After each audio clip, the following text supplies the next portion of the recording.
Hello বন্ধুরা, আসসালামু আলাইকুম। চলে আসলাম আপনাদের প্রিয় চ্যানেল, ভালোবাসার চ্যানেল বার্ড অফ সিটিতে। আজকে আমি আমার এই খুঁটির ময়লাগুলো পরিষ্কার করে আবার বাচ্চাগুলোকে রেখে দিব।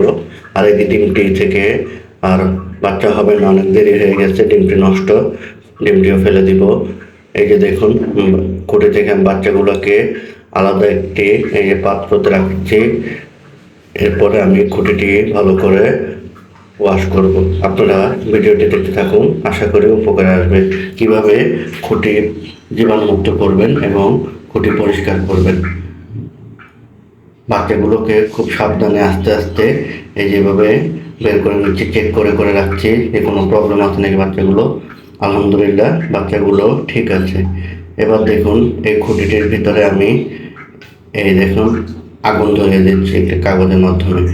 আগুন দিলে এটিতে জীবাণুগুলো মরে যাবে, খুঁটিটি জীবাণুমুক্ত হয়ে যাবে। তারপরে দেখুন, খুঁটিটি ভালো করে ভিজিয়ে রাখছি। ভিজিয়ে রাখার পর আধা ঘন্টা কি 1 ঘন্টা পরে খুঁটিটি ভালো করে ধুয়ে আবার বাচ্চাগুলোকে দিয়ে দিব। এই যে দেখুন, খুঁটিটি ভালো করে পরিষ্কার করে মুছে নিলাম ভালো করে। এখন বাচ্চাগুলোকে আস্তে আস্তে রেখে দিয়ে তাদের বাবা মার কাছে দিয়ে দিব। খাঁচাতে ভালো করে খুঁটিটি আবার বেঁধে দিব। এই যে নিয়ে আসলাম, ওদের বাবা মা তো টেনশনে পড়ে গিয়েছিল। এই যে মাসাল্লাহ দিলে, এই যে দেখুন খুঁটিটি আগের জায়গায় আবার বেঁধে দিয়েছি বাচ্চাগুলোর ভিতরে। বাপ মা এখন খুশি। এভাবে পরিষ্কার না করলে জীবাণুর কারণে বাচ্চা মারা যেতে পারে, সেজন্য আপনারা এভাবে পরিষ্কার করে দিবেন। আমার বাচ্চাগুলোর বয়স প্রায় 15 থেকে 20 দিন হয়েছে, তাই আমি খুঁটিটি তাই আজকে পরিষ্কার করে দিলাম। বন্ধুরা, আমি চাকরির কারণে নিয়মিত ভিডিও ছাড়তে পারি না, তাই আমার ইউটিউব ও ফেসবুক ডাউন হয়ে যাচ্ছে। প্লিজ আপনারা বেশি বেশি সাপোর্ট করবেন। আপনারা বেশি বেশি ভিডিও শেয়ার করবেন, লাইক ও কমেন্ট করবেন।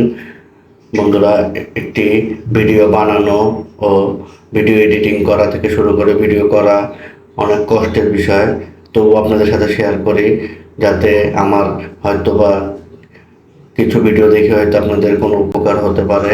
অবশ্যই আশা করি যদি আপনাদের উপকার হয় আপনারা অবশ্যই সাপোর্ট করবেন। তো বন্ধুরা, আপনারা আমার ইউটিউব চ্যানেলটিকে সাবস্ক্রাইব করে দিবেন আর পাশে থাকা বেল আইকন বাটনটি ওকে করে দিবেন, আর আমার ফেসবুকের চ্যানেলটি ফলো করে দিবেন। আপনারা সবাই ভালো থাকবেন, সুস্থ থাকবেন। আল্লাহ হাফেজ।